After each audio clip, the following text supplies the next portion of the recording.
Andy Warhol, known for those colorful pop art prints and portraits of famous figures. But what's less known about him is just how much he was into drugs, and I think he would have liked it that way. I'm interested in learning about his drugs of choice and how or if it affected his art. So for Art Under the Influence, let's take a look at Andy Warhol's addiction to Obetrol and his other drugs of choice. But first, some early life context about Andy.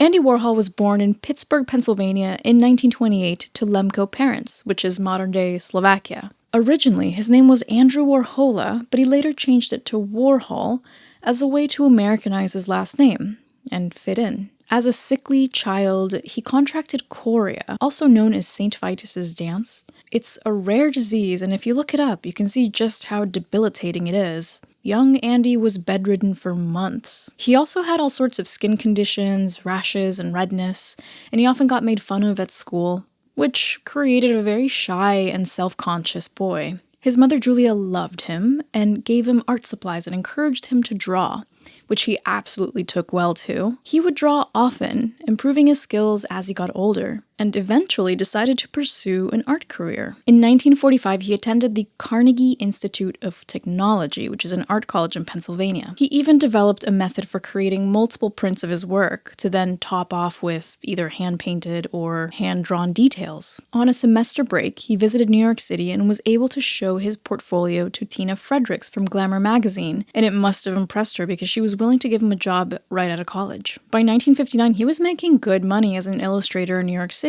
$65,000 annually, or about $500,000 in today's money. And thanks to his earnings, he was able to afford a townhouse on the Upper East Side for him and his mother. Now entering the 1960s pop art era, with his background in advertising illustrations, he was able to take some of those techniques and translate them over into his art. He was into making art about iconic everyday items like Campbell's soup or Coca-Cola, just sort of like his personal comfort brands. He worked with painting, sculpture, photography, film, silk screens. He made tons of screen prints of his works, and often they were made by the people that he'd hung out with. So the scene in New York City in the 1960s, even though he was shy, he always had this big group of friends around him. Warhol's social group was known as the Warhol Superstars.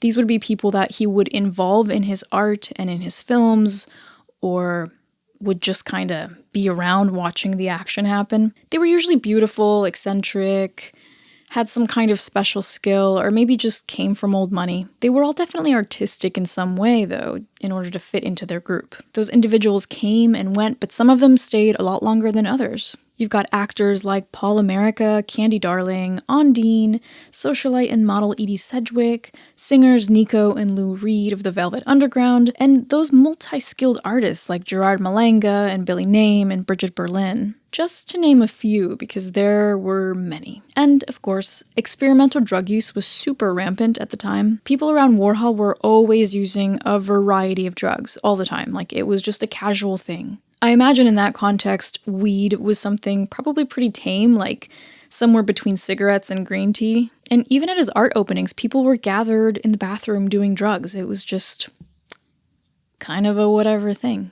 Cocaine was especially popular at this time and with this crowd, and so were amphetamines. Apparently, amphetamine addicts were known as A-heads, A-men, or mole people. You ever heard of those? Because I haven't. But a lot of those people were being legally prescribed the amphetamines. Some of the doctors at the time were pretty liberal in prescribing these amphetamines for weight control. And you can't really talk about the crowd of Andy Warhol groupies without talking about the factory. Because there was always such a big crowd, and thanks to Andy's ad illustrator funds, he was able to afford a big studio to just house it all. So it was called The Factory, which was a name given by Billy Name. A name given by Billy Name. That's his name. Which was Warhol's friend and lover at some point, because it used to literally be a factory. And they were churning out art like a factory. I guess it's kind of a lazy name now that I think about it. So Andy Warhol, the persona.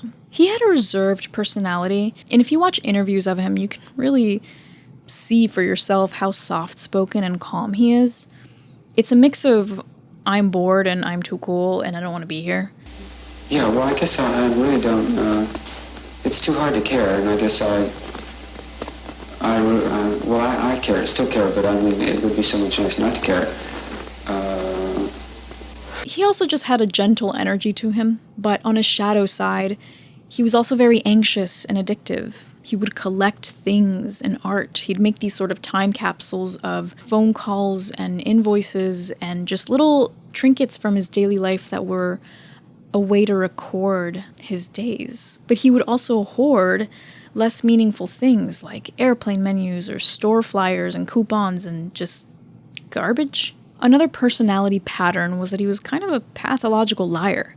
He would lie about things that were not important, that he didn't need to lie about, kind of just would lie just to lie, for no good reason at all. And then body image issues were something that followed him throughout his whole life, ever since childhood. He was so self-conscious about his body, about feeling fat, his skin, later on as he lost his hair, just his nose. He'd really pick himself apart. And he may have had some undiagnosed personality disorder like narcissism and definitely some body dysmorphia. Possibly seemed to have an eating disorder. Of course, I say this not to put him or his art down, but rather to highlight just how much mental health stuff he was dealing with. It's a lot, and then on top of that, you're in the spotlight. There's more risk to everything you do and how you appear, so I feel for him.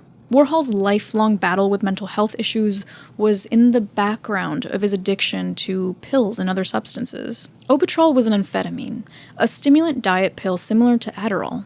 Actually, it's the precursor to the modern-day Adderall. Prescription Obetrol was a mixture of 4 different amphetamines. And for you chemistry nerds, methamphetamine saccharate, methamphetamine hydrochloride, racemic amphetamine sulfate, and dextroamphetamine sulfate. And this prescription form of speed was also super popular with street dealers because of how pure it was. In the winter of 1963, Warhol was prescribed Obetrol for weight loss after he saw a picture of himself in a magazine and thought he looked fat.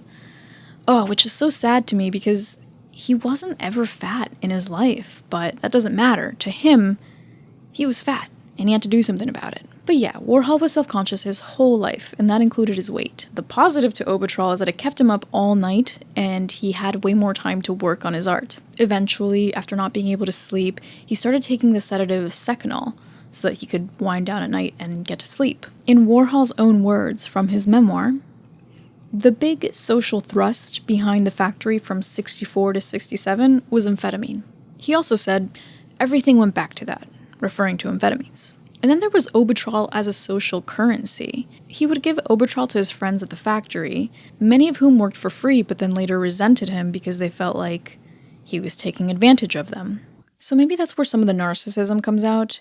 He was enabling addictions in his friends so that he could basically keep them under his control and under his influence, so that they would need him for something. For example, here's an excerpt from Edie Sedgwick's experience with drugs at the factory. After Lupe, Edie left the Warhol crowd for the Dylan crowd, as in Bob Dylan, with Dylan's manager, hoping to turn her into a singer and/or actress. However, the plans never materialized, and Sedgwick started visiting the factory again, asking for pills and money.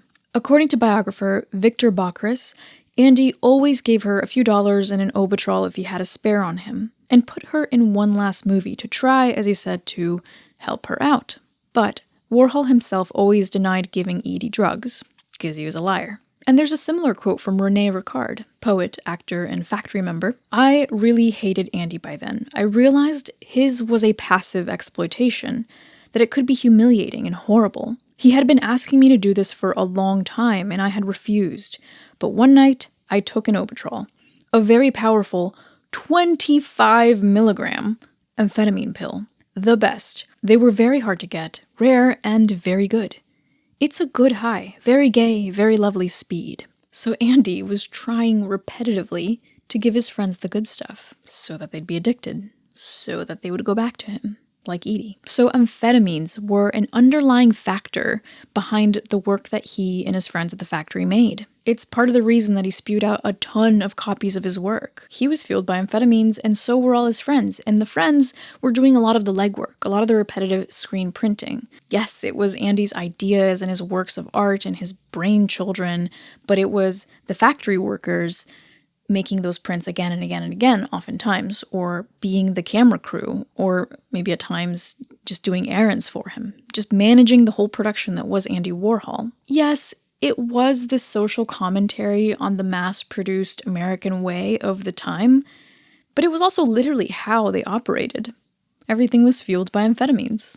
And you can see for yourself how that high-energy, repetitive style became his trademark. Iconic images were produced in rapid succession, reflecting that obsessive, kind of mechanical nature of his creative process. It's something that the amphetamines would have intensified. And I'm thinking it shows up in his work plenty. It's pretty obvious, no? According to biographer Victor Baccaris, Andy stopped taking Obetrol in 1968 after he got shot by Valerie Solanas. So while he was healing from the gunshot wound, he was taking Dexamyl instead. Baccaris describes Obetrol as a diet pill that produced a sense of infinity, expanding time without inducing the teeth-grinding verbosity or the awful crash of Dexedrine, and many of the other amphetamine pills so easily attainable in the 60s. Some say that Andy was never an actual addict, though. For example, Baccaris also says, Andy knew what he was doing with drugs. He was also very careful to only take what was legal, for as he started to gain notoriety, he knew that he would be a prime target for the police. So he only ever used Obetrol with the legal prescription that his doctor gave him. And I can see how the legality aspect of it is used as a justification for the drug abuse, or drug use. I don't know, when is it use and when is it abuse? Because that kind of justification is something that drug users and abusers tend to do. It's a common excuse to deny their addiction to themselves and those around him. Like, no, it's legit, a doctor gave it to me. It came from a doctor, so it must mean it's good. That kind of thing. And according to Bridget Berlin, Andy Warhol's very close friend, Andy took 1 or 2 Obetrol pills every day until he died. And they were on the phone like every single day. For years. And then there was experimentation with other drugs, such as the ever-popular cocaine. In an interview with Bob Colacello, he says that Warhol claims to have never done cocaine, but he would rub it on his gums and then even snort it, which, that's doing cocaine. But Andy would just continue to deny it and kind of just be playful and joking about it, like, no, I've never done it, as he was literally doing it. And just all around would be weird and secretive about his drug use, even though everyone around him was openly doing it. Warhol would rub it on his gums and just be like, oh no, I'm not doing cocaine. It just makes my gums feel kind of funny. Like, that's it. That's not really doing it. And then if they were in a group and somebody would bring it out, he'd be like, cocaine. I've never done that. Wow. So he would frequently lie about his drug use. He had some kind of internalized shame, even though literally everybody around him was doing it. It's just interesting, the psychology that goes behind that. This covering it up thing. Then there's Dexamyl, which is a combination of amphetamine and a barbiturate. Uppers and downers. We doing pills, uppers and downers. They're the logical next step for you. And he started taking this drug after the assassination attempt when he stopped taking Obetrol. So he still needed something. Warhol told Bob Colacello on a trip to Mexico in June of 1972 that he was taking Dexamyl often. He would say, it's just so hard to get up in the morning. It would be so much easier to stay in bed all day, wouldn't it? I have to take a pill just to get going. I just don't have the energy since I was shot. And Bob was like, what kind of pill? And Andy was like, just a little Dexamyl. It's nothing. That thing of making it it's just a little this, it's just a little that. I'm not really doing it. So yeah, he kind of gaslit himself and those around him about his drug use. There was some peculiar behavior about that. From his memoir diaries, he writes, there was a Halloween party at Studio 54. Stevie kept giving me more and more drinks, and then somebody shoved a Quaalude in my mouth, and I was going to shove it to the side, but it got stuck, and then I drank vodka, and it went down. And that was a big mistake. October 31st, 1977. So he was always surrounded by it, but would claim he wasn't actually doing it, or didn't mean to do it. Whoopsie. And what surprised me the most in looking into Andy Warhol's relationship with drugs is that out of all things, alcohol wasn't really something he was into, even with his addictive personality. Yeah, sure, he drank, but he wasn't downing it. He was way more into pills and powders. So drugs, they definitely affected Andy Warhol's life and therefore his art. It's pretty evident in the output of his work. The more sleep he didn't get, the more he was motivated to keep working on his art and the more art was made. But amphetamines also influence that repetitive aspect of his art. Repetition is a theme that's seen all over his work. To me, it's kind of like fingers tapping or like knees bouncing is the kind of vibe that I see when I see a grid of Andy Warhol prints. Love him or hate him, Warhol and his work were super impactful to pop culture even today. And in some ways, Warhol's story of fast fame and monetary success and icon status reminds me of another American artist. Jean-Michel Basquiat's story takes place in the same city, also features some big names, and even overlaps with Warhol's because of their collaborations together. Unfortunately, Basquiat's story ends a lot quicker and in my opinion worse than Warhol's. So click here to watch my video on Basquiat's heroin abuse. Thank you so much for hanging out with me. If you have a topic suggestion, feel free to comment or message me. This channel is supported by viewers like you, so a big thank you to my Patreon contributors. Angel Hernandez, James O'Gara, Paul Backlund, Winston Plows. Thank you for your contributions. And here's my link if you'd like to contribute as well. Until next time, I hope you get some time to look at some art.